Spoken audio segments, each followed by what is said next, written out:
Today's episode is brought to you by Organifi. Organifi is an organic superfood supplement line that makes quality, trusted nutrition convenient and accessible. Their most popular product, Green Juice, solves the problem of juicing greens on the go. Just add water, drink, and let your body soak up the benefits. Visit Organifi.com, that's Organifi.com, to learn more about an exciting offer for you, our podcast listeners.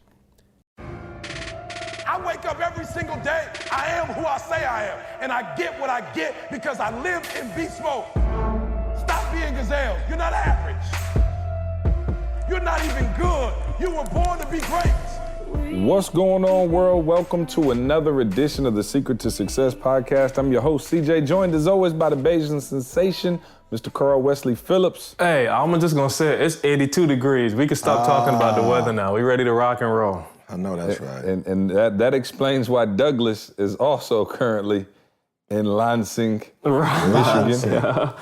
Yeah, bro. It feels good out here, man. Welcome to the real world, fellas. Welcome. Glad to see that you all made it to the other side. All right. Spring. I'm hoping.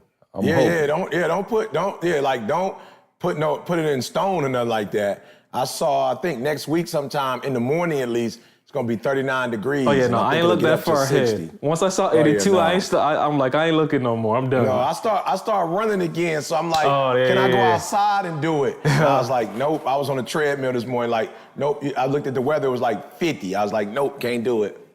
Wait, you started back running. I didn't know you stopped. Oh man, did I? I told you I got sick, man, for like 3 weeks. I don't know what it was. They said it was a virus.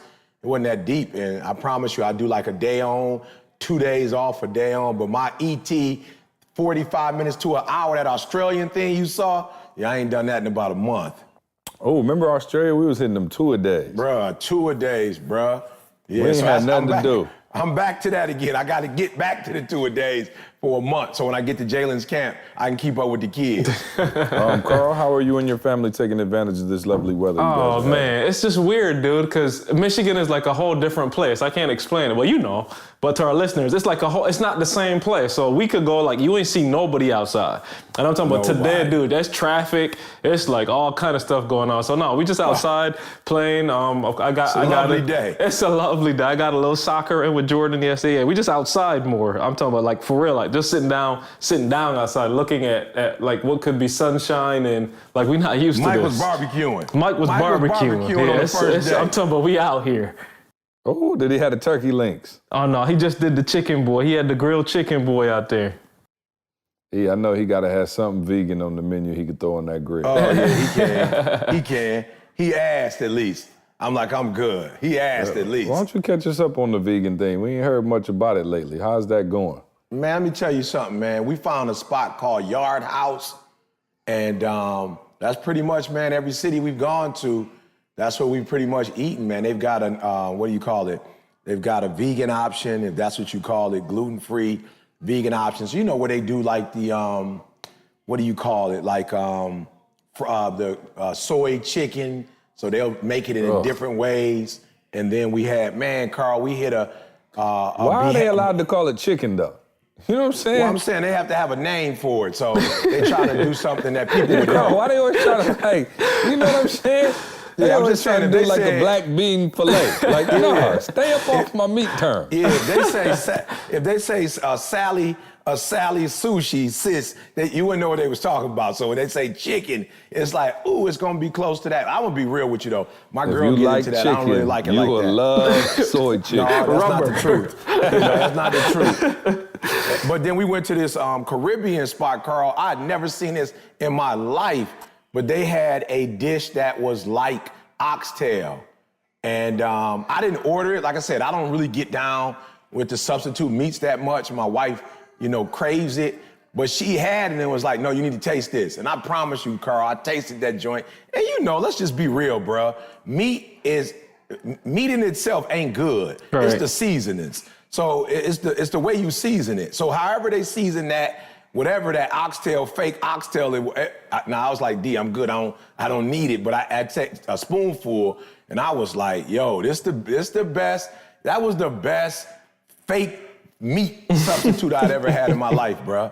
But Caribbeans don't, Carl, they don't have that. Like, you know what I'm saying? Like, it was weird. They have either oxtail, jerk, goat, that's it. Yeah. Yeah, and they had the soy boy, and it was fire. So yeah, man, I ain't gonna lie, man, it's been not tough in terms of, I ain't been tempted to eat no meat or nothing like that, but it's been tough when you have to eat out anywhere. You know what I'm saying? Like cooking it at home, or when Leah made our food, but going out to eat every day for 5 straight months, being on the road, bro, it's not the easiest thing. So what do y'all still have a private chef when you come home, or she retired because y'all wasn't never there? I hope that's not the truth, but she did shut the kitchen down to the middle of May. So yeah, she's revamping some stuff. So what exactly are you, like, what are y'all gonna eat for dinner tonight? So Didi has sauteed some broccoli, carrots. I'm looking in the refrigerator now. Carrots, zucchini, squash. So she just soaks it, puts it in the oven and bakes it, and then I just usually get me some wild rice. She don't like to eat rice. I'm like, boo, if I ain't gonna eat no beef or pork chops or chicken, I gotta have, I'm sorry. I gotta ain't no bread. You still not doing bread, right? No, oh man, I gotta do bread now. I was gonna say, okay. Yeah. I'm on the road. I mean, I didn't necessarily have to do it at Yard House, but like today when we came home, we went to our old stomping ground. See, it's not called Philly, what it was used to call back in the day? Philly Best Steakhouse. That's what it was called, Best Steakhouse. Now I think it's Philly Steakhouse or something like that. Man, we used to be in there murdering them. That sucker so far. So that's what we end up getting. We end up getting, that without the meat, but still like all the sauteed onions, the green peppers, mushrooms, or whatever, and they put the sauce in it, Carl. Did you just say you got the Euro without the Euro? Yeah, I did. Yeah, Euro without the Euro. Wow. That sucker was fire, though. Again, we need to rename. I just hate how you get to call yourself. You know how you hate when entrepreneurs call themselves entrepreneurs and they ain't really doing nothing? That's how I feel about you naming your vegan dishes after me. Well, I'm just saying, when I called, my man was like, "What do you want?" I gotta tell him what I want. He don't have a name, so I gotta be like. So say that you would like the bread that comes with the Euro sandwich within a veggie souffle, and call it a veggie souffle. Hey, that's what he gonna have to put on the menu. But I gotta help my man out. So I'm like, I want the Euro without the Euro. You know man, I'm sorry. I just had a moment when we said Euro, thinking about the original. Oh, man. I was gonna say the original. Oh my goodness. Now, I would never do that. I would never disgrace that with, let me get that without that. I would never do that. Yeah, I don't know if we mentioned it on the podcast that'll before, change but one time your life. he was doing a week of prayer, and it was down the street from a food cart, and my man had a Euro on there that was, we ate it like 3 times a day. I'm talking about a couple of days. Yeah, every single day we went back to that joint. My man threw the extra sauce on that thing right off the cart. It was the best sandwich I ever had in my life. So, all right, cool. Carl, what you eating these days? Just savaging, huh? So, no, my parents here. So my parents here, I'm as close to E's routine as you can without being vegan, because my parents are vegan and they're the ones doing the heavy lifting in the kitchen. So they're throwing down mostly rice. It's any Caribbean house, it's gonna be rice all day. Rice, potato, the staples. Rice, potato, all the veggies. You know what I'm saying? So pretty close. But once in a while, I'll stop over by Mike's house and see what he got going on. Yeah, you feel what I'm saying? You have to go to Mike's house. Yeah, once in a while, I just stop over by Mike and just make sure that his family all I'm right. not doing it. And we'll just happen to just have dinner together or something like that. But well, let me just say I'm still holding it down for all my carnivores, and we're doing HelloFresh. We're doing chicken. Of course, we're eating healthy, but it is tough. And my pop's gone now, so we can get back to our regular routine. Because pops and grandma here. Oh yeah, they're letting it rip. Yeah, that throw off your routine just a little bit. Pop's waking up doing pancakes, eggs, bacon every morning. I'm like, Lord have mercy. But what's so crazy to me? What's so crazy to me, man? I look at my grandma and I'm just like, she's still smashing. And I'm like, okay, well, you born at a certain time, you can smash, and it don't really have no effects on you. Oh, you know no what I'm saying? It's your body evolved. Digestive system. Her body evolved to adapt to that right there. She good. Bro, I'm just tripping you eating any and everything. Going strong. and you hitting the Budweiser boy, the Michelob. Oh, no doubt. The Michelob boy, and ain't looking. Well, still that's just to looking balance good. it all out right there. The Budweiser Bruh. balance it all out. I'm just amazed. Like I can't look at a Guido and not get pick up some weight on that joint. It's unbelievable, bro. Man, that is the truth though, man. You have one cheat meal. I wake up in the morning like, whoa, I'm talking about bloated. I'm talking about bacon and eggs. See I'm like, unbelievable. Yeah, I wish I could eat that, bro. Oh, I wish I could have bacon, eggs, grits, and potatoes every morning. With a pancake. All on a sandwich. Yeah. Well, I wrap it up in a pancake.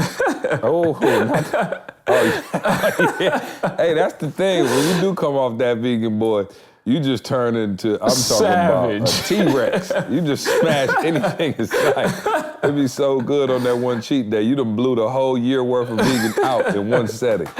I'm talking about, I'd sit down eating raw meat if I was you. Wasn't even cooking, just bleeding and everything.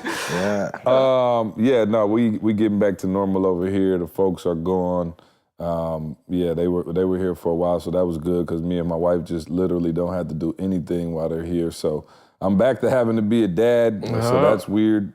Trey is looking to me to make his meals and all of that good stuff. So he actually said sat me down the other day. He said, "Dad, I need to tell you something." I was like, "What?" He's like, "I'm moving to Michigan." And I was like, "Really?" I said, "Well, what about your mom and dad? We live in Atlanta." And he looked dead at me and said, "Papa and Grandma are my new mom and dad." I was like, all right, well, that settles it then. My man loves Michigan. I'm like, it's cold there. He like, I don't care. I want to go to Michigan. So we'll see. We shall get him back to hang out with tell with Trey the come squad on soon. up. Tell him come on up. All right, I didn't want to do it, but I've been dodging it long enough. All right, I've been dodging it. I said, no, I'm not going to talk about it because I don't want, but since I get all the negative feedback anyway, I'm just do what I want to do, right?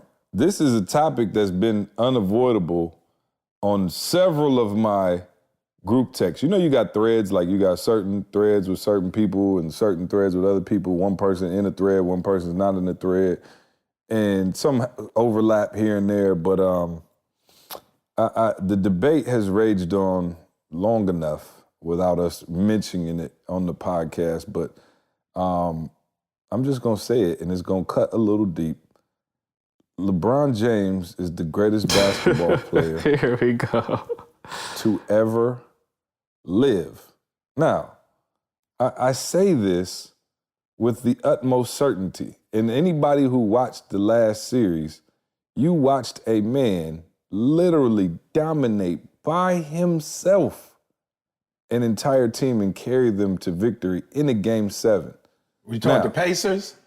Yes, the Pacers. Oh, okay. The same Pacers that, we'll get there later. We'll get there later. I'm just asking you. I just want to make sure Okay, you're yes, talking the about the Pacers. same Yes, team. I'm yes. talking about the Pacers, Yes. who got rid of George Paul, the number one player. Well, Paul George, his cousin. But still. And then they taken got nonetheless. whoever the other dude is. So the Pacers, okay. He took the Pacers on by himself. They did take the Pacers on by himself. Okay, all right. But here's why I say this. Ian, try to hear me out. I'm not trying to blast nobody, and Michael Jordan is the second greatest basketball player that ever lived. I will give him that.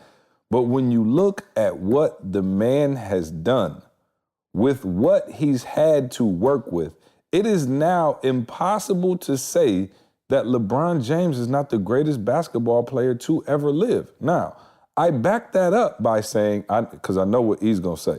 He lost in the finals 5 times. I'm not going to say that. He only won 3.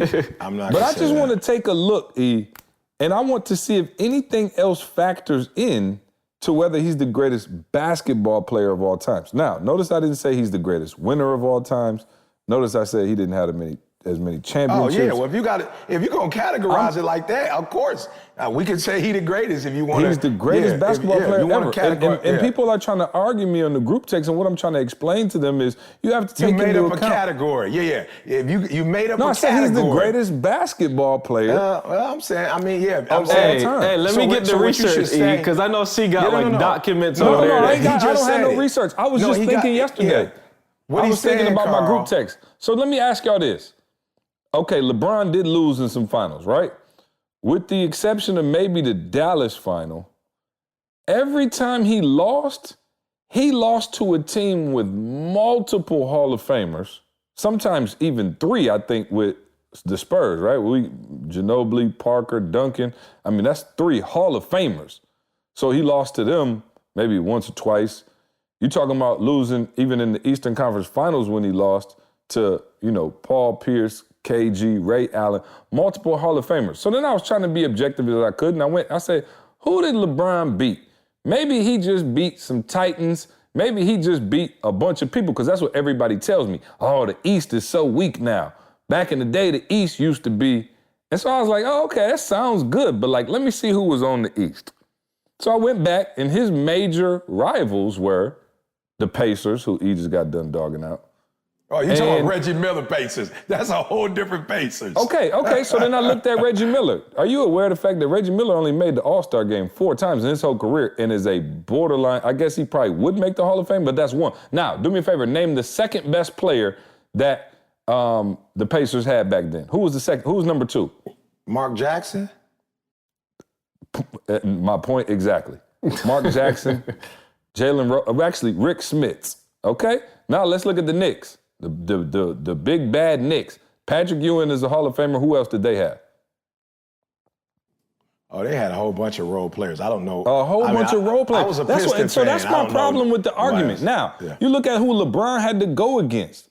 You take, like I said, the dynasty that was the Celtics, the dynasty that was the Spurs, and he's now lost 2 out of 3. He beat them 1 time, but lost 2 out of 3 to the Warriors, who arguably have the greatest team of all time in the history of NBA basketball. You look at who Jordan got his chips against. I'm not saying, sorry, Josh, but Utah was towards the end of their run with Stockton and Malone, right? And then you got, the Supersonics. Okay, Sean Kemp, I'm pretty sure he's not in the Hall of Fame. And Gary Payton, GP, was one of the GOATs. I'm saying that's lopsided because LeBron has to play a good team in the West. When he gets to the finals, Michael Jordan had to play the greatest teams in the East. And of course, by the time he got to the championships. But that's why I keep saying, who are the greatest teams you keep referring to? I'm saying he had to go against the Pistons. No, he had to go against the Pistons. You just said the second best player was Mark Jackson. No. He had to go against the Pistons a few times. Lost. Yep, he went against the Pistons. Don't forget, LeBron had to go against the Pistons when we were super nice, too, and he scored like 48 points to put us out of our dynasty. All I'm going to say, when people say LeBron, all I say, Carl, is LeBron is a great student who doesn't test well. Michael Jordan is a great student and he tests well. How can you say he doesn't test well when he's the most, statistically, in all the in elimination games, he got the best numbers? He's great. He's a great student.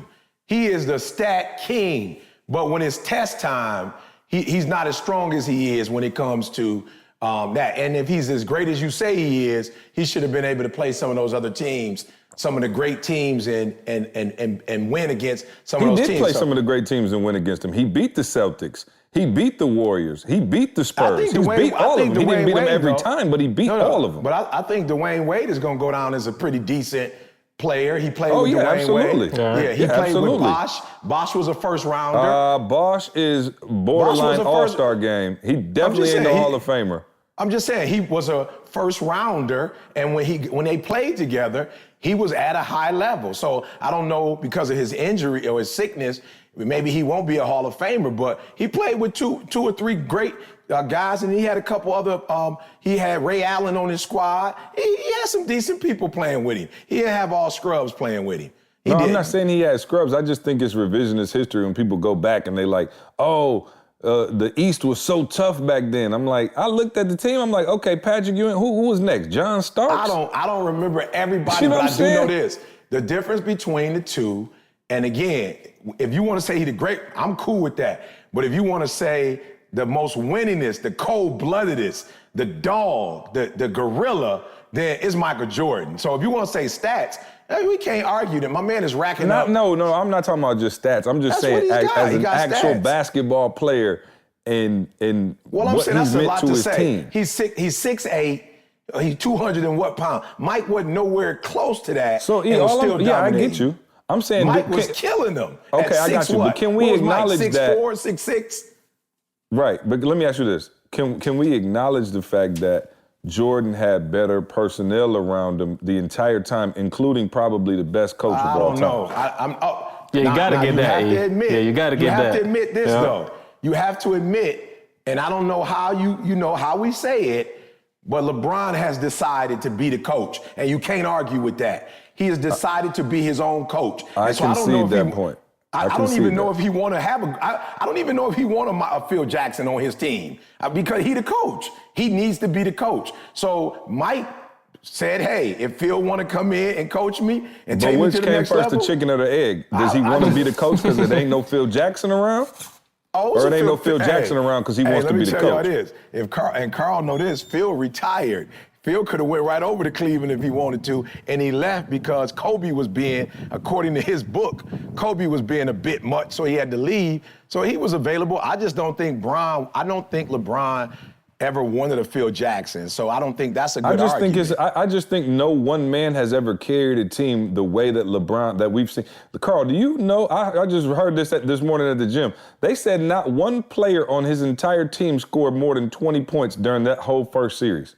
What the statement you just made, I am 140% in agreement with. Like, for real, in terms of the load that he carrying, ain't nobody in the league touching that. We've never seen anything like it. My man played 82 games at the highest of levels and literally carried his squad. You take LeBron off the squad, Carl, where do the Pacers finish? The Pacers were murdered. Oh, they would have won. I'm sorry. Where do the Cavs finish? The Cavs would have been about number 9, 10. They'd have been at the bottom of that. No, they wouldn't even be in the playoffs. And here go the thing. I was looking at this, right? So LeBron, think about when LeBron left Cleveland the first time. What happened? They got the number 1 pick in Kyrie Irving. So they went from the finals to the worst team in the league with one player leaving. Then he went to Miami. They won a couple chips. And when he left, they went to one of the worst teams in the league. Guess what happened when Jordan decided to go play baseball for a season? You know how many games the Bulls won that next season?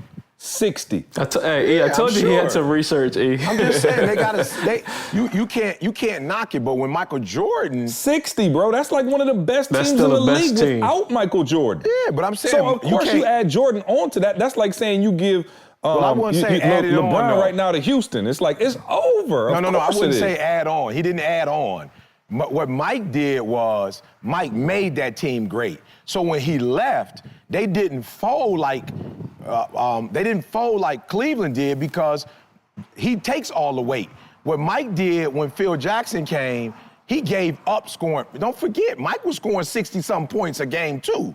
So he decided that he was no longer want to be the best player in the league no more.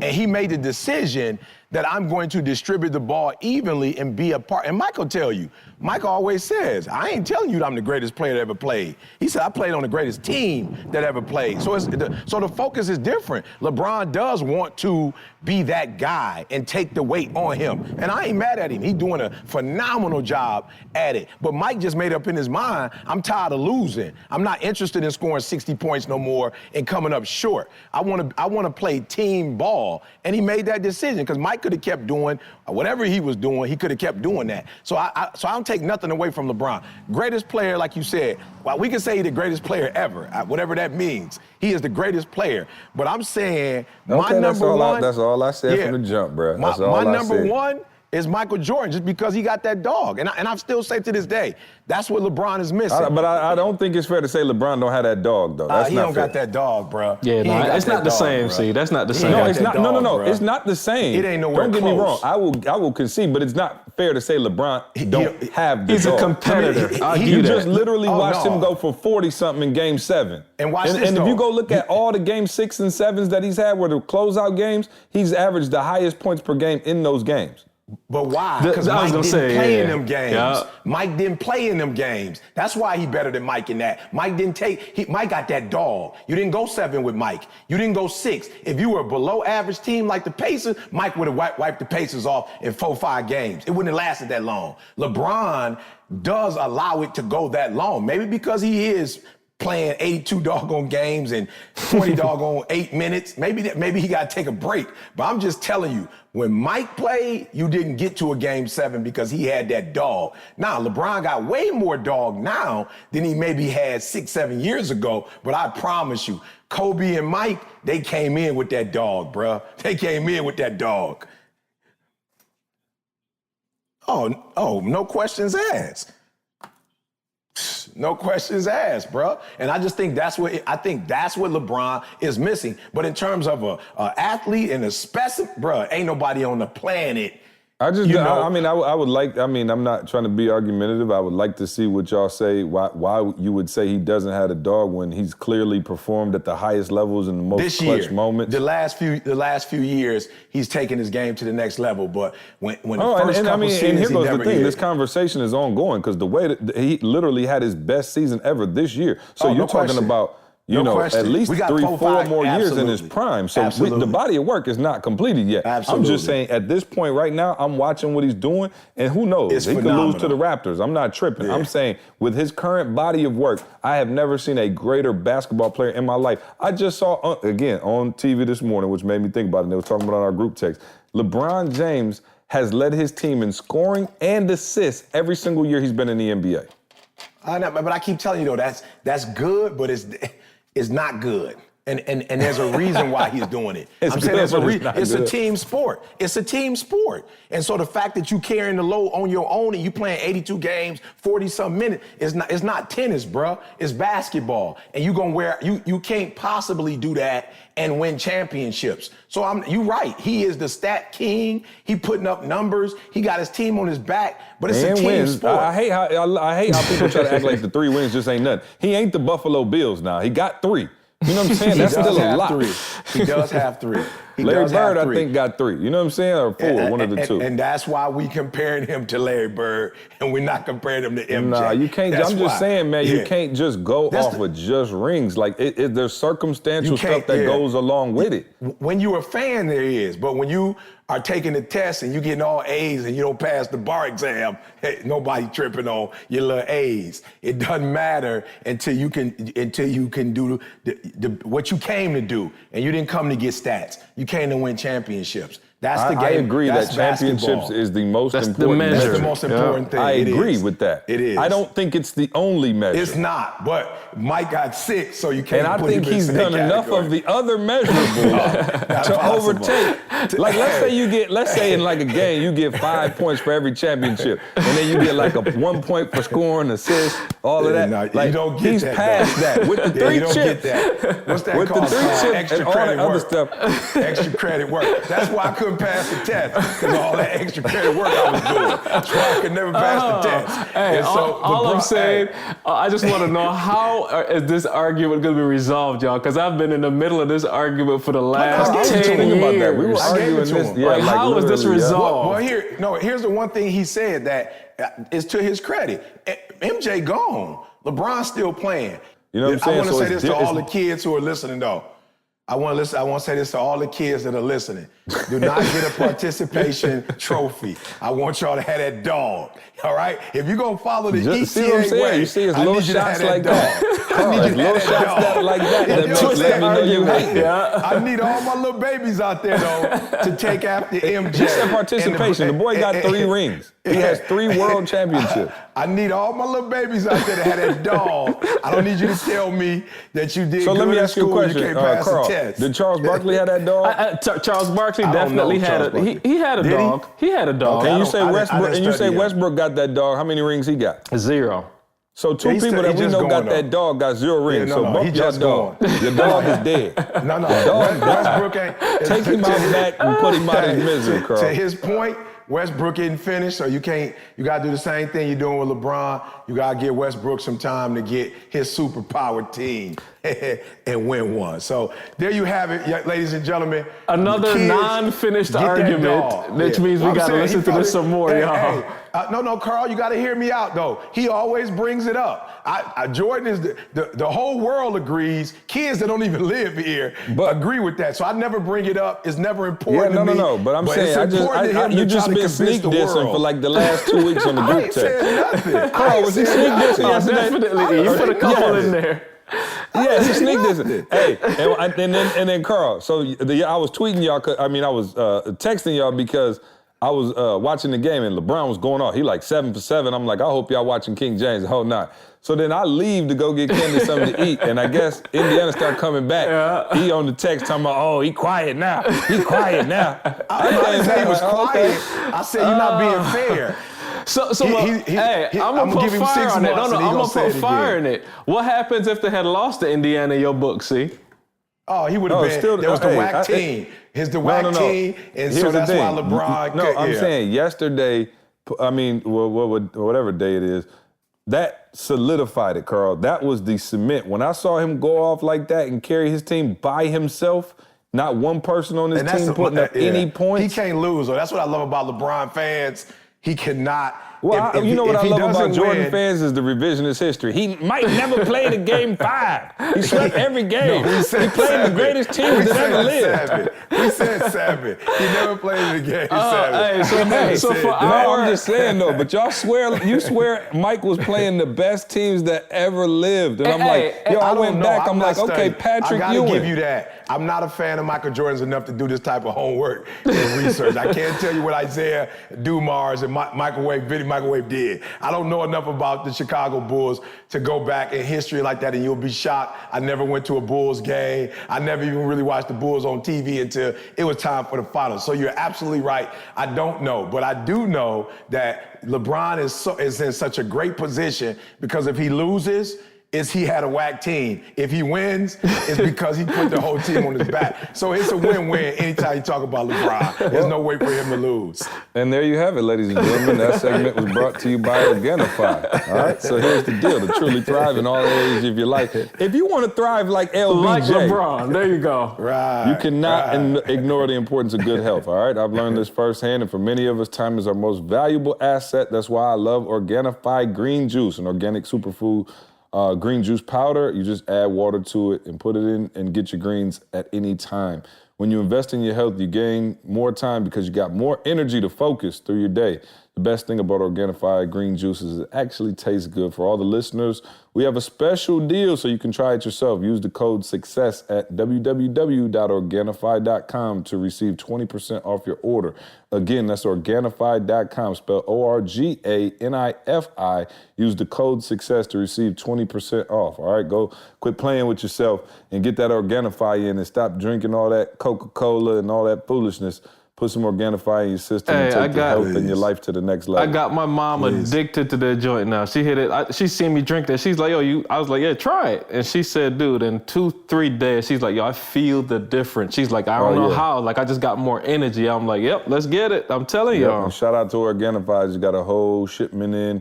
And I've been on the Gold, too. I really like the Gold. The Gold actually tastes even better, I think. So, check it out, man.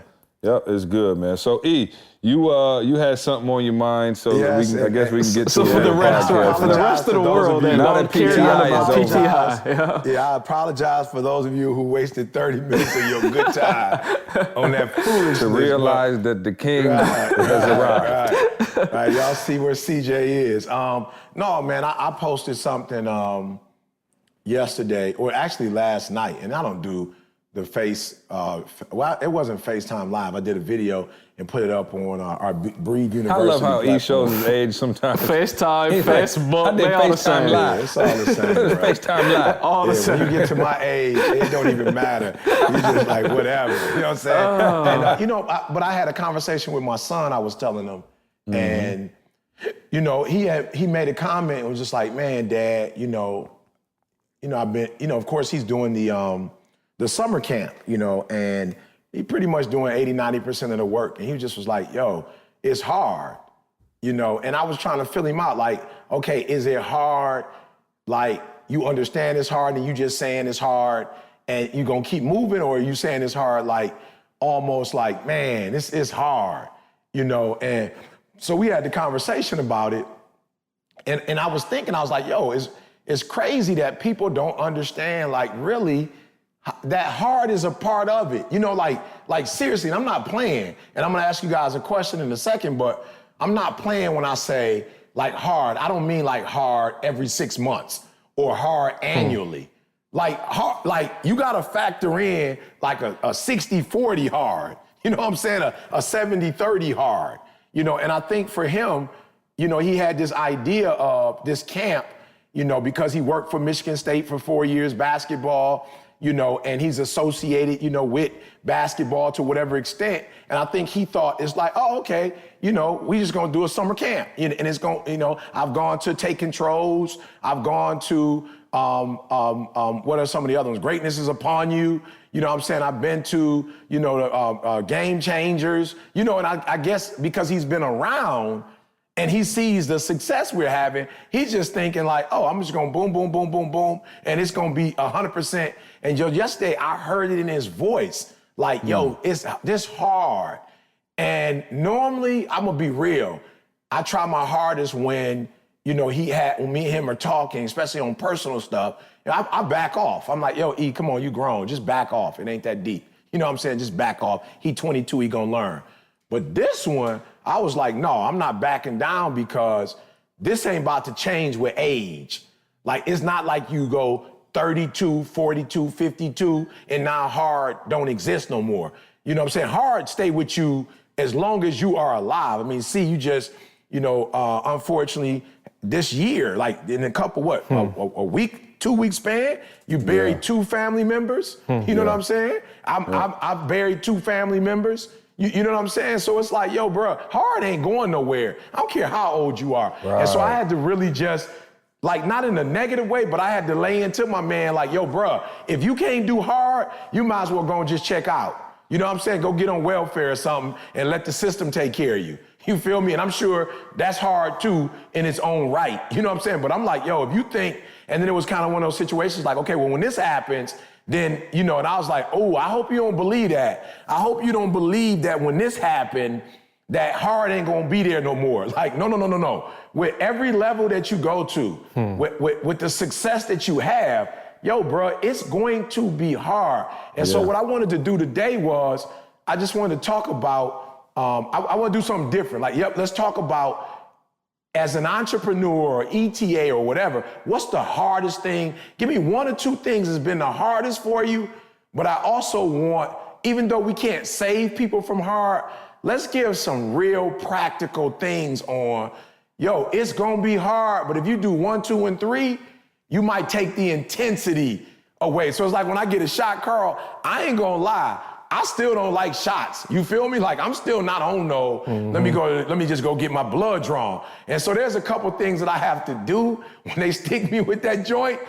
I'm not gonna sit here and say it don't hurt because I do those things, but I can honestly say when I'm watching him stick me, it just seemed like it's a little bit more intense. So I gotta close my eyes, turn my head, play my favorite song in my mind, and by the time he stick me, and, you know, draw the blood, it's over. So give me, you know, we can start with you, C. Give me in terms of entrepreneurship, like for real, what has hard been to you? What's been something that has been a challenge? And then what recommendations will you give to other individuals, whether it's marriage or whatever it is, to kind of get through hard and get on the other side of that thing? Yeah, one of the quotes that I love, and it's funny you talking about this because, you know, I was literally, right before I called you, I was thinking to myself, y'all know I've been fighting it for a minute to have a full-time personal assistant. And everybody been on me about it. And it's a collective group of people. Shout out to Tay and Cam and everybody who helps me, you know, when I ask for it and make sure I'm in line. But I'm like, yo, time, you know what I'm saying? Like, I think the first thing, like, time is of the essence. And I think, to me, the quote I love, you know, it doesn't get easier, you just get better. And that's literally what it's been for us. Like, it is just as hard now as it was, you know, back when we first started. It's just a different type of hard, but I think I've gotten better. But I think, E, when you were talking, I was like, yo, I think the thing is the expectation that ends up killing you, right? Because you come into it and you think, oh, okay, this is, you know, your famous saying, it's finna be a breeze, right? Yeah, it's finna be a breeze. Yeah, and you think that, and because you have this expectation that, oh, this is gonna be easy, you know, this is whatever, you jump out there, and when it hits you, your body and your mental is just not ready for that type of pressure, that type of pain. Whereas those of us who go in knowing it's gonna be a dog fight, right? Like from the jump, I think we have a different expectation level. And I think it's those people who, you got your business plan together, you done talk to everybody, your mom think it's a great idea, the world thinks it's a great idea, you bought the camera, you got the money, you get out there, boom, you do your thing and nothing happens. And a lot of people don't know how to react to that, right? Like that thing right there breaks them. And I think one of the things that, blessed us is we were naive enough to really not know what to be expected. I was just gonna say that. Yep, not know. You know what I'm saying? So we didn't know, like for instance, YouTube, we didn't know if 1,000 views was a lot. We didn't know if 5 million, like we didn't know, we didn't have a concept of what success was in our industry. So we just kept going to work. And so there was no barometer that we said, oh, okay, by the time Carl and I hit, 27, then we're gonna be making 100,000. It was never that. There was no expectation on it other than we would get up and do what we were supposed to do every day. And I think when you have this expectation, like you said, Jalen going to these conferences and things like that and thinks, oh, okay, I kind of done it on this level, somebody helped me. And then boom, you run up against it and you trying to get a facility and people telling you no. And now you're trying to book these people and they saying no. And you forget to call this person back and this happened. And you get overwhelmed to the point where you don't know what to do. And I'm saying, I think one of the greatest strengths you can have is going in expecting a dogfight. And when you get that dogfight, you can be adequately prepared to deal with it. So what happens, see, is you just said, C coined it. Like, that's the answer, like I'd say. But what happens, see, is the average person goes in with the business plan. You know what I'm saying? Like you've spent 6 months or however long and you got consultants and you got some people to help you and you put it together and it's sweet. It makes sense, dude.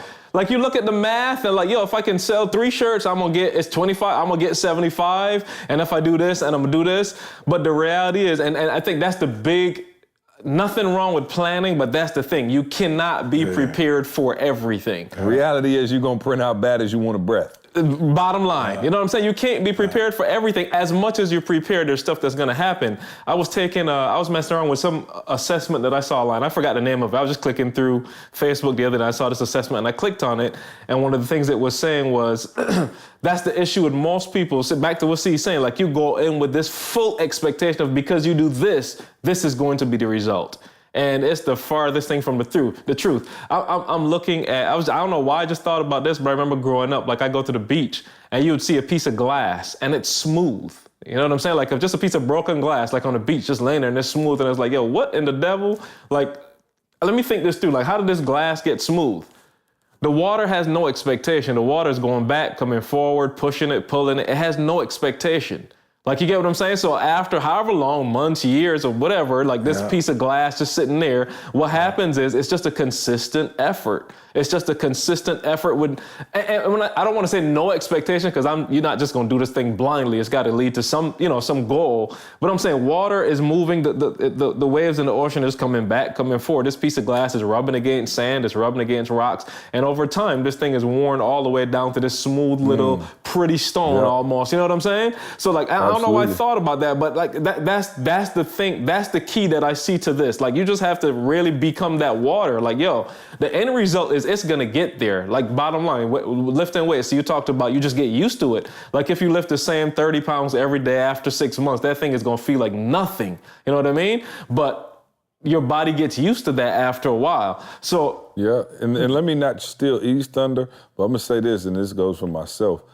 Like I just never been smart enough or sweet enough to think that something was gonna be easy. Right. You know what I'm saying? Like I'm just being real. And he says it all the time. Sometimes you so smart and that's what throw you off. But I'll be real. The only thing that ever came easy to me like that is probably speaking in public and playing sports. You know what I mean? But like as a businessman, as an entrepreneur, like trying to figure out this branding stuff, like I expected to be behind the 8 ball. You know what I'm saying? Like I just wasn't never sweet enough. Like I think some people, you so smart and you so sweet, and that's your downfall because you come in like, haha, behold, I'm here. I'm about to kill it. I never had that mentality. I always came in like, okay, these dudes is killing me.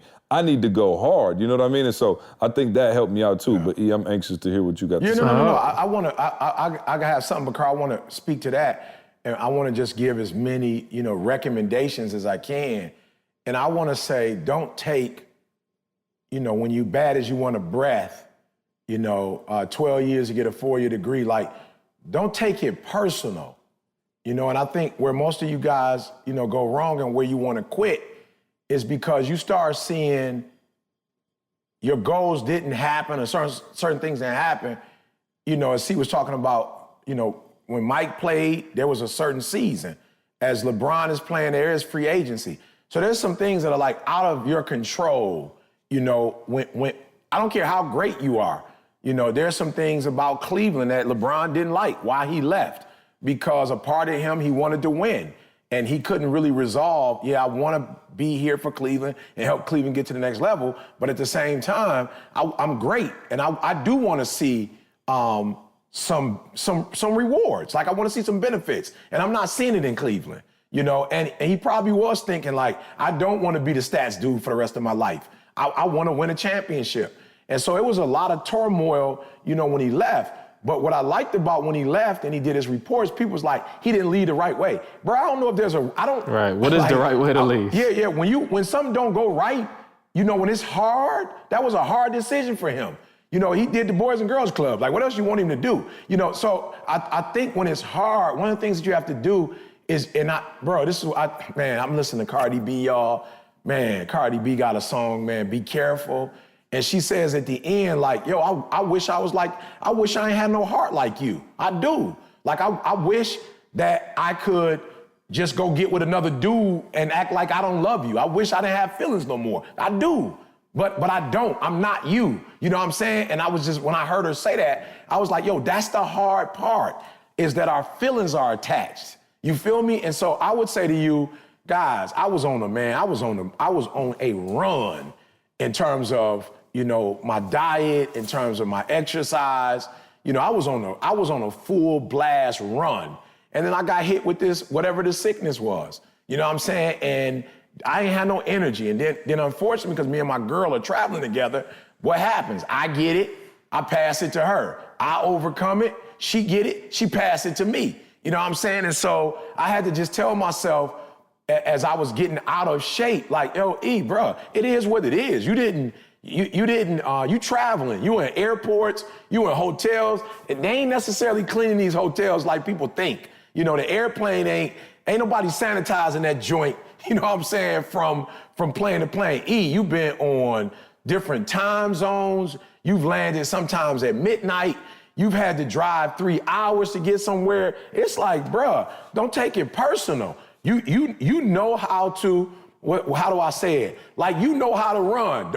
So when you get over this sickness and when the weather break or you somewhere nice, I was in Florida the other day, killing it, you know, and it's just like, yo, it is what it is, E. And I think a lot of y'all, you just take it personal. You fall off the bandwagon, or you didn't get the contract, or you and your girl got into it, and you married now, and it didn't look like the honeymoon stage is over, and you just tripping. It's like, yo, don't take it personal. And I always tell people who married, I can't stand her. I don't want to be with her no more. I was like, yo, do me a favor. Go back to before you couldn't stand her. Or go back before you couldn't stand him. I don't know if it's that far back. You know what I'm saying? How far back we talking? You know what I'm saying? I'm just saying, can we go back and let's just talk about what were you doing? Okay, let's try to do that and see if because I already know what I got to do. I already know how many miles I got to run. I already, you know, so I'm just saying, I just think one of the recommendations is stop taking it so hard and stop taking it so personal, because you're putting energy into that. And that's energy that could really go into you making the next shirt that said, when you want to succeed, as bad as you want to breathe. And can I tell y'all something? It's way more of those in the earth right now than it is as bad as you want to breath. But it wouldn't have been if we would have stopped. Somebody please explain to our maybe fairly new podcast listeners, because we have referenced it 4 times now. So I don't want to say it because I get sick at the stomach. Oh, no doubt. I'll say short. So our first, I'm talking about phenomenal design. We planned it all out. Keywords, planned it, talked about it. CJ did his due diligence, got the designs done, sent us the designs. Everybody looked at it, fire, printed the shirts, and we printed out the word breathe without the E. So the shirt said, when you want to succeed, as bad as you want to breath, then you'll be successful. Which is still good. And shout out to my brother who was like, what's the problem? Bad as you want to breath. Still grammatically, it could work. What's the deal? But yeah, so And I can't put it all on C because C showed me that joint. That's what I said. We saw it. You know, it took me 12 to get a 4. This is where that goes bad. This is where it goes bad at. Because I saw that joint and I saw it as when you want to succeed as bad as you want to breathe. That's how I saw it, bro. I was like, let's go. So E, I want to add one thing real quick though, because unfortunately a lot of people don't get the opportunity for whatever reason to operate in passion, in purpose. And I think that's a critical factor to it, because if it's something that you feel that, like if it's that important to you, like you find a way to get back at it. You know what I'm saying? Like let's just say running, let's say eating. You know what I'm saying? I don't care how long you want to fast or how long you want to do something. Like it is that important. It's necessary to life. Breathing, like you're going to get up and you're going to get back at it. You see what I'm saying? So unfortunately for a lot of people, you operating in just a job, operating in, just doing something to make money. And that is hard. Let me just be real with you. That makes it like two levels harder. That's LeBron against Golden State by himself. That's 2 levels harder because for some reason, man, when it's the thing that you know you're called to do, you're passionate about, regardless of what happens, you don't feel right unless you're doing that thing. So I'm saying, look, CJ, what's the line you always use? Look for that thing that comes easy to, how you say, see, it comes easy. Yeah, your gift is what comes easy to you that's hard for most. For most, yep. You operating in that thing, and I'm telling you, your resilience gonna go up times 10 just because it's what you're made for, it's what you're built for. You can resist it more. I can't resist 82 games in the NBA right now. I hurt my arm walking from E's house to mine yesterday. I can't resist it. You see what I'm saying? But the reality is, LeBron can't come here and do what I'm doing either. Hopefully not. I don't know. I promise he can. But you know what I'm saying? But you operate in that thing and your gift. Like I'm telling you, like it's a lot easier to be resilient. So if you're finding it like super hard and you can't get it done, that's probably a sign that you might need to start planning. You're in the wrong lane. And you just need to start planning your exit from that. Yeah, and not be so caught up on, this is my lane. This is my lane. But I'm going to tell y'all, and I'm going to shock y'all with the hardest thing for me has been momentum, man. The hardest thing for me. And guys, as you're listening, just because I'm able to do it, it doesn't mean it's not hard. Like there are classes that you can pass, but it was a grind. And then there are classes you pass and it was a breeze, but what's been very challenging for me is staying at this level of energy for this long, being able to get up at 3 o'clock in the morning and post and try to post and not just post, but try to make sure that verbiage matches that, that Instagram story that went out or that post that went out, and when I see people, smiling and giving the energy and hugging. It's one thing when you do it for, a few years. It's another thing when you have to do it, every time you go to the airport or every time you speak, you know what I'm saying? Or every time you're on a podcast or every time you get interviewed. It's challenging. And we even look at, in terms of basketball, you look at it. That's how we start judging the greats from the goods, is because they play at a certain level and they're able to sustain that. So that's been a challenge for me in saying to myself, okay, 2018, you got to take it to another level. But it's like, I took it to another level last year. Say, all right, 2019, or I should say first quarter, all right, now it's the second quarter, now it's the third quarter. Maintaining this momentum, bro, it could be a challenge. And so I just want to say to those of you who are out there who are trying to do it, like, bro, I think the best thing in the world is when I was a C student. Bro, it was so easy to, when I was a D student and a C student, bro, I promise you, it was the easiest thing in the world. Like Carl said, it was no expectations of me. You know what I'm saying? There wasn't no teachers looking at me, asking me questions. You know what I'm saying? They weren't. It was like, for real, it was like. I don't know. You feel me? And don't embarrass yourself or me trying to ask me.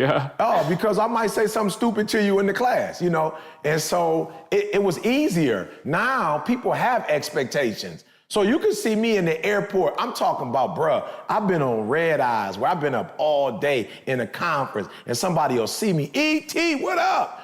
And I can't be like, yo, bro, not right now, bro, I'm tired. You know what I'm saying? Like, not right now. Or I could have got into it, back in the day with my girl and we walking through the airport, E.T. I'm like, not right now. Me and Didi just got into it. I don't feel like talking. I can't do that. You feel me? And so. Speaking of which, I had me a little celebrity encounter. You know what I'm saying? Every once in a while, somebody recognized the kid. When was this at? Shout out to my man. I didn't get his name on the beach in South Carolina. He ran up to me and was like, "See." Okay. I was On like, the oh, so I beach, know he too. listened to the Guru. podcast. So shout out to my one supporter out there.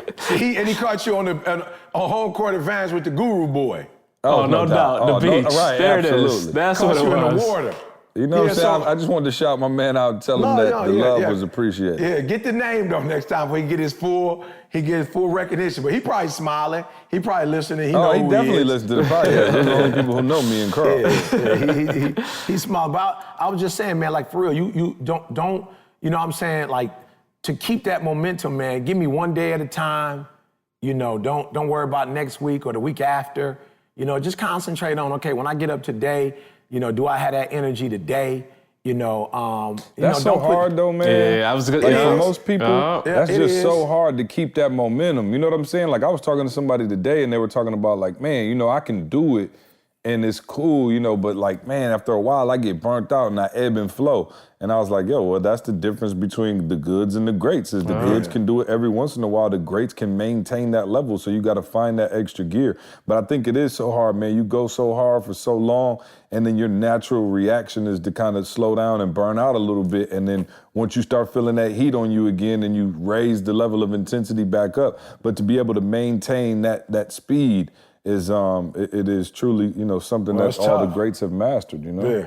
Carl, you didn't say what yours was. You piggyback off of C, but what's been one of the hardest things for you as it relates to, entrepreneurship? I mean, could be anything, marriage, kids. What's that Don't thing be that's trying like, to take over my moderator job. I'll ask Carl when it's time. You know what I'm saying? I wasn't finished. So weirdly enough, the hardest part for me was transitioning because I'm coming from the science background. And the hardest transition is not knowing what to do from day to day, like making it up. Because you coming from science is a very linear process. You know what I'm saying? I'm coming from the Caribbean. It's very structured. You know what I'm saying? Like I knew exactly what to do. My parents had expectations. Like everything was in place. So coming over to entrepreneurship for me, and it's just like, I know we want to do this. But there's some days I get up, well, not now, but there's some days where I wake up like, okay, I know we're supposed to do this, but what am I doing today to get there? And I'll just start doing something, you know what I mean? And a hard part of that is sometimes you're doing the wrong thing or sometimes you busy work and thinking that you're doing something. But I think that's one of the difficult parts for me of like, what are you supposed to be doing sometimes? Because you got this big lofty goal. But you know what I'm saying? We don't have that clear path to get there. So it's like the gift and the curse. Like that's the advantage because we can make, we're not bound by anybody else's expectation or anything like that. So we can make our decisions and move quickly and make a mistake and move on. But at the same time, like, what are you supposed to be doing? You know what I mean? Like I'm new to this. Like, how do I even do an LLC? Like, how do I get started? Like, okay, I got the LLC. Like, how do I, like, I remember just real quick when we started doing the shirts the first time, dude, there was so many different pieces of software we had to connect. And again, we didn't know. So I'm going off Sean calls it Dr. Google. I'm on Google, okay, we're gonna use Shopify, and then we gotta get, Shopify, you can sell on it, but they can't ship. So we need something to ship. Okay, so now I gotta get Shopify. We found this other software, OrderCup. OrderCup don't work on the Mac. It only work on PC. I'm just saying, like, on and on and on. And then, okay, so now we're gonna ship with UPS because we got a little deal with them. And then with UPS, it's just like, I don't know what to do. You know what I'm saying? But the gift in it is by doing something, it opens up the next step. So I'm answering the problem for you. By doing something, it opens up the next step. Once we knew that we wanted to do shirts, okay, so you got to get this, you got to get that, you got to get that. But starting out, just to answer your question, starting out, it's just like, man, I'm not sure how to start, what direction to go in. We just got to make it up as we go. That was tough for me. So C brought up the LeBron and the MJ thing. So I want to bring up something. All right, so, and I need y'all both to answer this for real about hard. People are hard. What's been the hardest part, C? Just keep it 100. What's been the hardest part when you get past that first layer of maybe you, me, and Carl, and you kind of, we kind of meshed together for whatever reason. I don't know how it happened, but we meshed together, right? So a lot of people who are in business or married or just whatever, life, and they got to deal with people. What's the hardest part about entrepreneurship, C, and you dealing with people? I can go first if y'all scared to answer. I'm ready, yeah. I think mine is probably I going to be think, yours, I think E. I better recuse myself from this conversation. Yeah, so E, and you tell me if I'm stealing yours, but I think my expectation definitely was, no, my expectation is that everybody treats my baby the same way I treat it.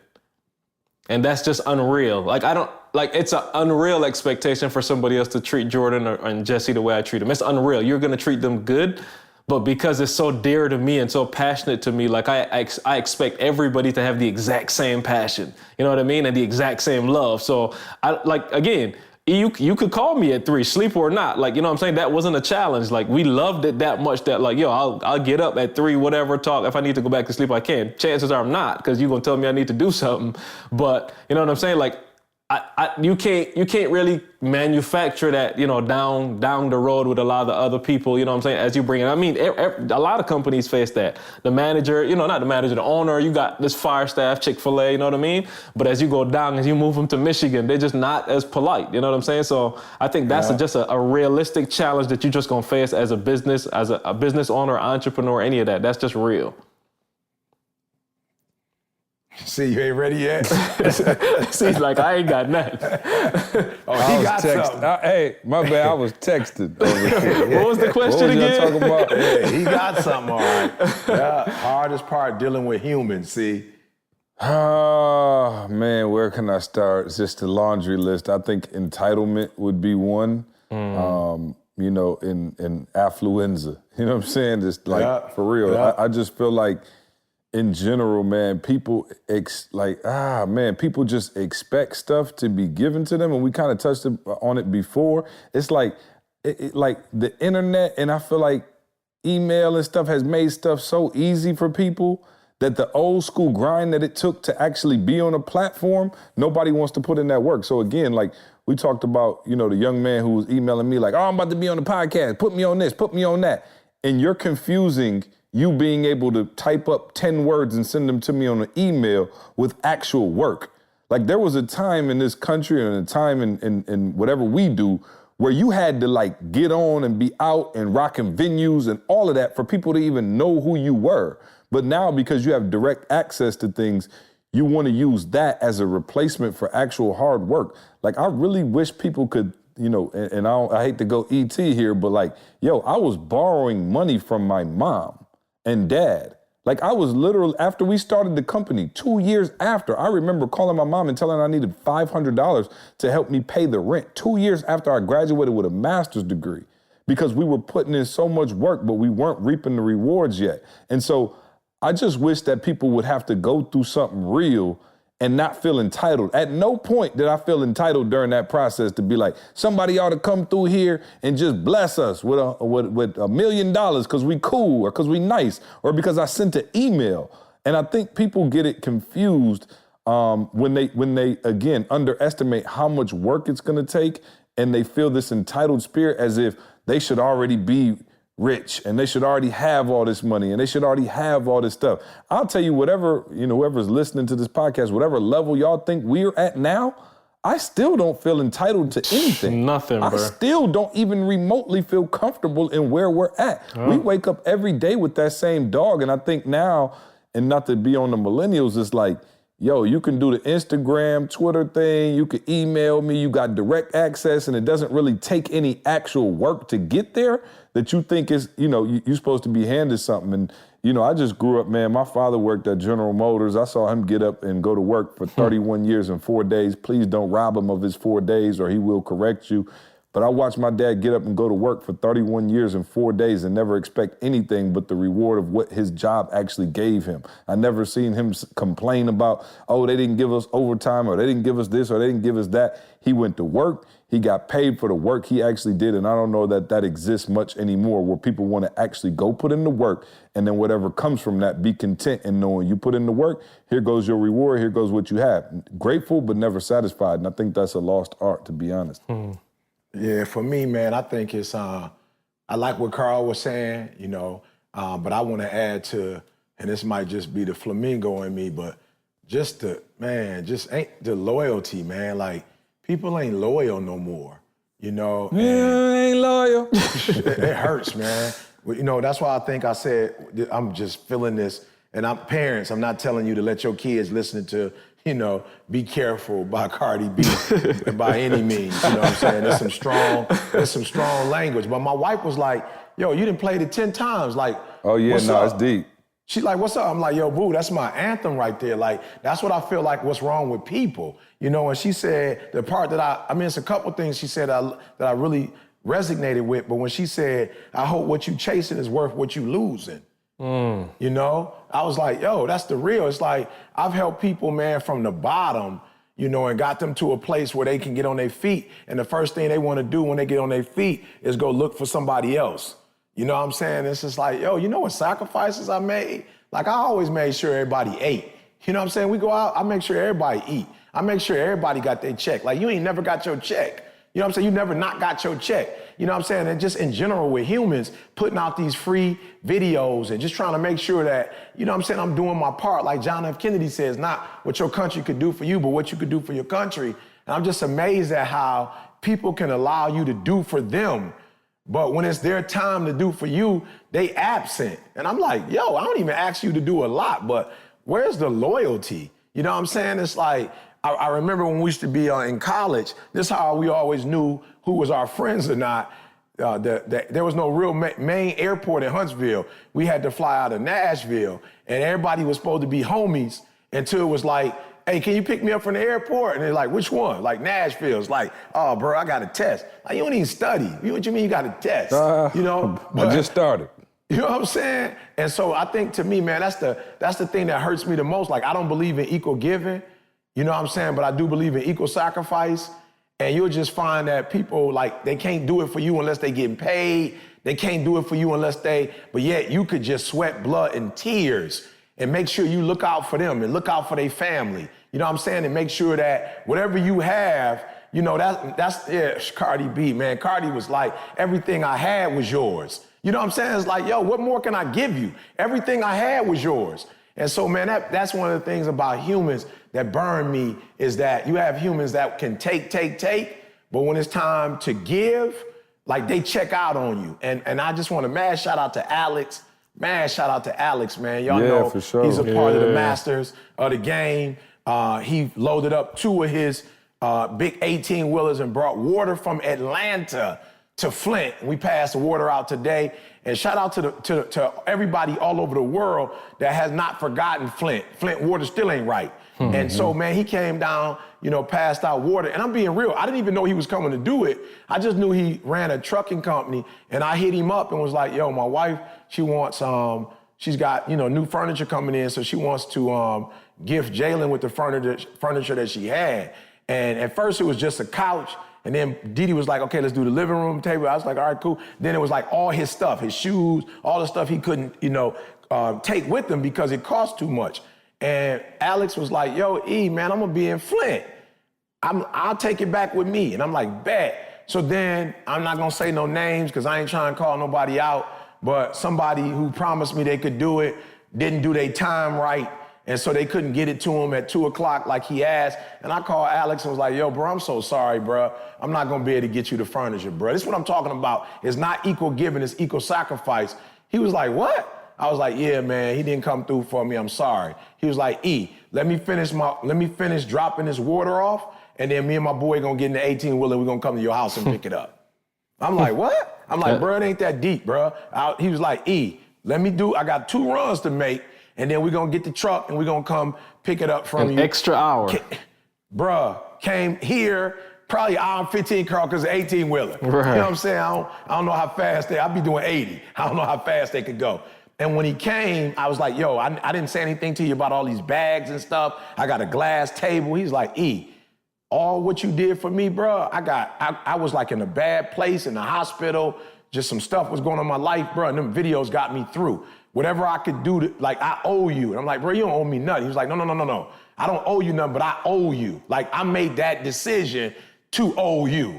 And I got this. And so it was so funny. He was like, I just got one favor. I was like, what's up? He's like, bro, if you could just come when I'm passing out water in Flint tomorrow, if you could be with me. And I was like, yo, bro, I'm gonna keep it 100. Like, me and my girl retired. I can't guarantee it, but I'm probably guessing. When I ask Didi, I'm probably guessing because Didi does understand loyalty, and you just looked out for her son. I guarantee you, bro. Let me be respectful and ask, but I'm guaranteeing you, I'm gonna be off in that joint. Man, I talked to my man. I mean, I came in and told Didi, I was like, Didi, boom, boom, boom. She's like, what time you gotta be there? I was like, 10 o'clock. She's like, tell my man, we'll be there at 8:30. I was like, got it. We went to that joint. Didi stayed in the car the whole time. She didn't get out. And, we did our thing. We chopped it up. Why was this dude about to buy everybody that was helping with water food? I was like, bro, I'm from Michigan. I'll take care of that. And no, for my listeners, I didn't get them vegan sandwiches. I got Popeye chicken with sides and biscuits. You know what I'm saying? Somebody like, did you get them the veggie? No, I did not. We went Popeyes. They don't eat like that, all right? So I'm just saying, see, that's one of the things that bothers me. And for those of you who are adults and you don't mind a little strong language, I would suggest that you listen to the song. You know what I'm saying? And just for real, I think that's what's made this group strong. I don't think that we're the smartest. Like, our families don't come from entrepreneurship. We've never been given an endowment. Our families didn't have, monies they put to the side for us to do business. We all came together with a dream and a goal. But I think if you know us, like, we family, you know what I'm saying? We brothers. And we've made up in our mind that we're going to give everything we have to each other. And I'll say this, everybody eating, everybody's living good. Some more than others. Some living a little better than others. If y'all see C-House versus mine, Carl, especially the new one he getting, if you see his house versus mine, you know C living way sweeter than I am. Bro, let me tell you something. We still back in you and Didi days when y'all had roaches and rats running. No, Carl, you know he feared me now. I don't know what kind of roaches you guys see, but your roaches must be pretty expensive. Are they golden? No, that y'all know y'all lying. That house, it got an office that's way sweeter than my house, and now he about to get another one that's about to make my house look like the roaches and rat infested spot from back in the day. So no, be loyal, y'all, for real. If you out there and you listening, there's no money. No money, guys, that's as disloyal, no money. And I'm telling you, if you stay together, you'll be able to do more together. And I'm talking to somebody because there's a group of you that are thinking about breaking up and splitting up, and this person got a better opportunity, and this person know why this is. I'm telling y'all, man, you can do more together than you can apart. So that's what bothers me, see, just the people are not loyal these days, bro. Yep. And my favorite line in the song was she said, "You got me looking in the mirror different, thinking I'm flawed because you inconsistent." I was like, wow, loyalty, bro. All right, that's it for that segment. This next segment is called Ask Eric Thomas, and it's brought to you by BreatheUniversity.com. Shout out to all our BU members, man. I always want to do that. Let me start with the people who already rocking with us, man. We appreciate you guys. You guys are our main fam, loyal. Y'all consistent, and I love it, man. Another great call. Last week, another great call coming up this Thursday.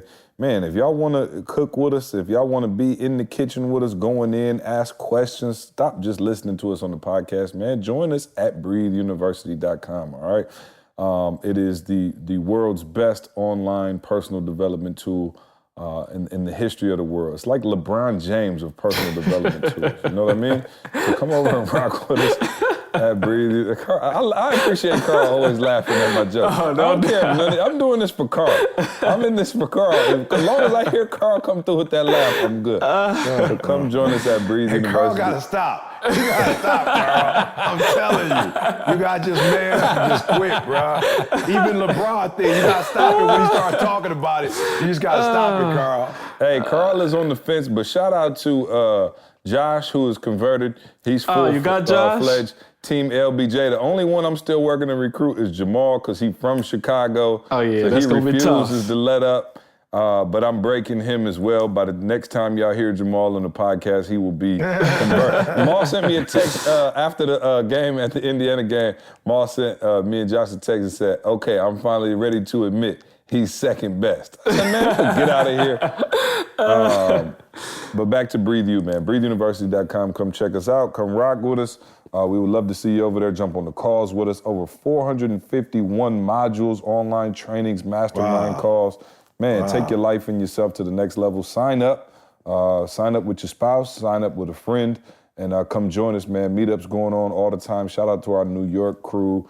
Regina for all the work they do out there. With some they had another meetup this last weekend. Oh, they're going in. Yeah, trust me. In Atlanta meetups, LA. It's just been incredible to watch the synergy, man. So join a strong team, breatheuniversity.com. All right, fellas, my name is Jermaine, and I'm a faithful listener and viewer from Detroit, Michigan. I've always enjoyed ET, but the podcast is my favorite thing you guys do. All right, bump your little TGIMs. We out here. Me and Carl out here. My Ask ET question is, where would you be today had you never met Carl and CJ? Homeless. Haven't you been listening? I've been blessed. High school dropout. On the 13th year, y'all. The 13th year right now. I'm talking about when I met E, that's when he was eating them ramen noodles. You know what I'm saying? Look at him. Now he a bougie vegan. You know what I'm saying? I done turned him into a vegan. I've been blessed to be successful in my corporate career, but as an entrepreneur, I've struggled to build a team without money. It's something that keeps me up at night because I know I could go even further with the right support. I've even struggled to find someone willing to mentor me. Looking forward to hearing the answer. Godspeed, Jermaine. So, E, what you got for Jermaine? Where were you before you met Carl and CJ? But you misspelled Carl's name, so you can't get #1 support of the podcast because you spelled Carl with C. Let's fix that. What does he want to know? See, you already answered the question. I was homeless high school dropout. What's his real question? What does he really want to know? You know what's so funny, though? People really think when we met you were homeless. They like, oh, man, you found E when he was homeless. Hey, I just started doing your thing. I gave E his first bar of soap, y'all. No, that's right. I'm like, right, exactly. Irish. I'm like, Irish Spring. Carl gave him some Irish Spring. When I met E, I walked into the brand new house he just had built like 2 weeks before that. So, yeah, he wasn't as, we still have not verified. I want to verify. Sometime we're going to have to get Diddy on the podcast, and I want to verify this 40 miles to school one-way walking stories that you give us on here. Call Vanessa. You know her book coming out. It might be in her book. It might be in her book. Mm-hmm. How I Raised the Hip Hop Preacher. Yeah. Oh, no. You know what the name of the book is, see? What? My mom, she's something special. The Secret Behind the Secret to Success. I love it. Yeah, that's the name of the book. So it's about me. She shouldn't have. The truth revealed. Yeah, she did. She really shouldn't have. That's awesome. I hope I get a royalty check off of that. I guess he's saying he's struggling to build a team because he doesn't have the money to build one. So what's your suggestion? You talk about that all the time. So you got to go back to 20 different podcasts, bro. You don't need money. You need a vision, not for yourself only, but you need a vision for the people that's rocking with you. Who wants to just work with you and blow you up and sit there on the bench watching you blow up? Nobody. You know what I'm saying? So for real. Yeah, for real. Get a vision. And by that, we just mean other individuals have dreams and goals, and some type of way your vision should include their dreams and goals. And if everybody blow up, then everybody's gonna wanna rock with you. But if all you have is money to give them, for real, you already broke. All right. Nate in London says, this question is for all three of you guys. Love the podcast. Just wondering, what is the biggest misconception people have about you? That I'm a jerk? No, let me go first. People do, like, I know most people probably know, but I am a gorilla. I do get, a little aggressive. Perturbed quicker than others. Aggressive. But I am stuck in his ways. Have it his way. Maybe we should let E answer the question. Right, well, I'll let E give mine. E go for it. He said Carl, misconception, not confirmation. Hey, Carl, I'm not doing it. I'm going with Chris. Is Chris the little thing? The assessment. Hey, let's go. Okay, so then let's do that. That might be better. What's the biggest misconception about each other? So we don't have to answer it ourselves. I think the biggest misconception about Carl is that he's laid back, which he is in some aspects. But I've seen Carl really dig in and really fight for, his position, not only in the company, but I think just his position in life. it's been, really, it's been great to watch his growth and development because he was super passive and super indecisive at times, and I think he recognized that as a weakness. And while I don't think he'll ever be a true gorilla, I think he's embraced, some of those weaknesses and really tried to just, beef up his overall gorilla. Maybe some of that's from being around me. Oh, I was just gonna say you and Kendall on him a little bit. You said me and who? Kendall. Oh, no doubt. Oh, Kendall for sure. Oh, Kendall. Oh, man. But yeah, no, Carl got some bite in him. He just don't show it often. So, yeah. All right. So the misconception about C, because somebody hit me on Facebook and was like, "Yo, E, I would like for you to talk about this, but I know C controls the podcast." You know what I'm saying? I love it. So the misconception is it's control without balance or it's control without direction. You know what I'm saying? And somebody has to take, anytime you do anything and it's great, somebody has to be able to make decisions and pull the trigger. You know what I'm saying? Like you have to have that person. You can't have people who are afraid to pull the trigger, who are afraid to make decisions. So yeah, C might be like, oh, boom, boom, boom, but it has a function. It has a purpose. And there are times when if somebody else has it, he's not gonna be like, sit down, we can't do that. It's just more, yo, if y'all don't know what we doing, I have a direction for where we go. A clear plan. You know what I'm saying? I have a very clear direction of where we go. And if you do have a plan, my plan's better anyway. Right. Hey, don't laugh, y'all. The biggest misconception about E, and I'm going unanswered the question. The biggest misconception about E is he does not sleep. That is a flat out lie. Let me tell y'all something. If E sit down for more than 37 seconds, it's a wrap. It's a wrap. We refer to it as a homeless nap. The homeless nap is real. That's the one part of homelessness because that E has not left. It was like the dump trucks going by and all kind of cranes moving and stuff. He's in the abandoned building, and he just could sleep so peaceful. So we could be in like a room. It could be 1,000 people in there. Everybody chilling. There's music going on. Everything. You look over, he just taking a little homeless boy out. Just a little homeless one. He can get a 4-minute nap and be fully and get fully recharged. Yep, that is the fact. So yeah, that's the biggest misconception about E is that he don't sleep. The other misconception about E is that he's serious. E plays just as much as I do, if not more. And if y'all were to ever get a chance to go out to dinner with us, it's all I promise you, E would be. Now I am the comic relief on the podcast, the ring leader. But when we're out in public, E is no. Don't say that. C. Don't say when we're out to public. Say when I'm with C and I'm out to public. There's no other time that I go. There's no other time that I am pushed that way into that direction. Most of the other times I'm serious. But you just established, E, that C has a better direction of it, so you just established that. I'm joking. Absolutely. Carl, no, if it's me, Carl, Tamisha, and Didi, I'm just walking around, enjoying myself. I'm kind of laid back. He'll have some loose moments, but he won't be on full blast. No, bro, I promise I'm bringing it out of you. Yeah, just like I got Carl eating steaks on the road, I got E clowning.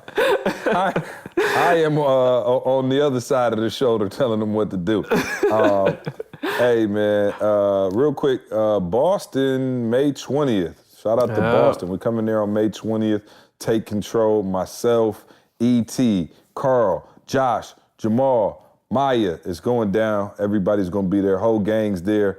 It is going to be amazing. Also... But is Didi and Candace... Are they coming back out? I just want to know. Candace will not be there. Okay. I can guarantee you that. And Didi will be there, but not there, if that makes sense. Right. Oh, perfect sense. Perfect sense. She will be somewhere with an insider close. Right.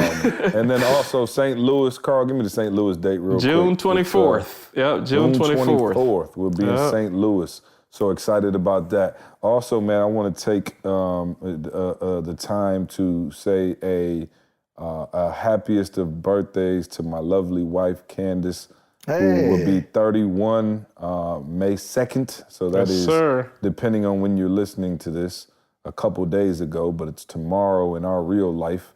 So I just want to say I love you. Why am I even doing this? She doesn't listen to the podcast. I'm trying to show y'all what a great husband I am. You know what I'm saying? I'm trying to show the people that I care about my wife, but no, seriously, shout out to her, man. It's her birthday. We did Beyonce 2 years ago. I was just going to ask you, what's the plans year. this year? Because you be setting the bar high. Tamisha's birthday a week after. You be killing me. My mother's the day after. Yeah, we're going to Wakanda, guys. Beautiful. That's beautiful. All I got. Beautiful. We're going to Wakanda. Yeah, there's no better So I trip. will be back in time for the Boston conference to try to top Beyonce tickets and the helicopter ride. We're going to Wakanda. There it is. And I love you, dear. Man, and you know what? I just thought about this the other day. In August, it'll be 9 years that we're married. Yes, sir. 9. Wow. I'm like, Lord have mercy. So shout out to my wife on her birthday. Just wanted to do that. Any other announcements before we get to the nugget of the day? Phenomenal Life Jamaica. Oh, Yeah, can't forget can that. we get some island music, Will? There we go. Yeah, no, that's I'm excited about that. I love that, man, because it's something to look forward to already. sir. It's not till February, but I'm excited, man, because it's going to be a blast. We had such a blast last time. Look forward to you joining us in Jamaica. All right, we're not going on the cruise this time. We're flying straight to the mainland and ready to get it in. Beautiful resort. Just an incredible experience. Let me tell you something. If you sign up now, he is going to give you his insight. What you get? You too will have an insight. Okay? Hey, you know my insider's bougie though, man. They don't even want to look out for other people. I gotta work with them on that. I'm trying to sell tickets here, E. Would you okay. All You know what right, I'm saying? You will have an insight. I just want to be honest. Okay. Who will your insider look out? Are they trained? It's like one of them Secret society. Yeah. Oh, here we go. How much money do you have to make to get an insider? I just want to know how far I am off the goal. I don't know. I think I'm getting over because of the videos. Like they say, the videos have helped them, so that's how I'm getting over. I ain't got no videos. I'm saying, so do I we need get to know cash wise? You know what I'm saying? What I'm looking like. You have to convince them that you did the videos. There it is. So I should have one then, E. Do I get some credibility definitely here? should have one. Yeah, you should say that. I don't think you ever say it. So Okay, they never there make it the is. connection. Hey, for all the insiders out there, I'm opening up the spot right now. First come, first serve. Oh, yeah, no doubt. And Carl, I'm about to get an insider very soon, and everybody will be very proud of me because my insider, I'm actually going to have my insider on the road with me full time. So they will, when you see me out, just know that I blew up when you see me with an insider. sir. Also, hey, real quick, shout out to our Instagram page. We have 915 followers. Whoop, whoop. The Instagram is S2S Podcast. S2S Podcast. Right now, we have a video of the podcast, a very awe-inspiring pictures of Eric and myself. Also a family photo, a Throwback Thursday photo of myself, my lovely wife, Candace, Avery, and Trey, if you want to see my beautiful family, go there. And then also this shot, I don't know if y'all saw it, but this shot, I'm going there we now. took that, remember we took that picture with all three of us in the same shirt? Nordstrom's Rack. Nordstrom Rack. Houston, The plaid joint. Yeah, the plaid joint. All three of us in the plaid By the joint. butter cake. I forget. It was by the butter cake. He looking, go look at the picture. He looking like he just ate a butter cake because the last button on each shirt is looking like it's on life support. Your last button need an insider. It's just to go and close that up. So, all right. Well, I gotta go. We got actual work to do. It's been fun. I love y'all. E, give us a nugget of the day so we can go home. Yeah, I said it earlier, man, and I want you guys to really think it through, count the cost, you know what I'm saying? But before you, before you lose what you got, chasing what you want, I really think that through, because sometimes when you get to where you're going, whatever you're chasing, you get there and find out it's not more valuable than what you had. In most cases, you can't go back. So I just say count the cost, man. And everybody's always thinking that, that next move is the best move, or if they make more money, or if they live in a bigger house, or if they had a different spouse, or if they had a different job, or different. I'm gonna be real with you. I truly believe it's not always about different, it's about you. And in some cases, you're gonna be there when you get there. So it's not gonna be better because you there. So just for real, man, be cautious. And for each one of us, at some point when we were together, we had other opportunities to go our separate ways. You know, we could have said, oh, I take this deal, or I take this deal, or I take this deal. But I believe in the back of our mind, we knew, what we got is special. You know, it may not be perfect, but what we got is special. You know, and if we work it, then our grass is gonna be as green as the grass on the other side. You know what I'm saying? But we gotta water it, we gotta cut it, we gotta edge it, we gotta fertilize it, we gotta take care of it. So I'm saying, before you go looking to somebody else's grass and be willing to give up what you have for what you think you want, for real, count that cost, man. Count that cost and make sure it's worth losing what you have. So it's your boy E.T. saying, be content. In whatever state you find yourself, be content. Don't think more is better or bigger is better. Sometimes what you have is good, and you can take care of it to the point where you can make it great, all right? So make the rest of your life the best of your life. Appreciate that nigga today. Love you, fellas. Go leave us that review on iTunes. We'll see you next week. I want you to focus on here right now. Don't you worry about when you get home. You concentrate on this opportunity. You don't worry about tomorrow. You concentrate on this opportunity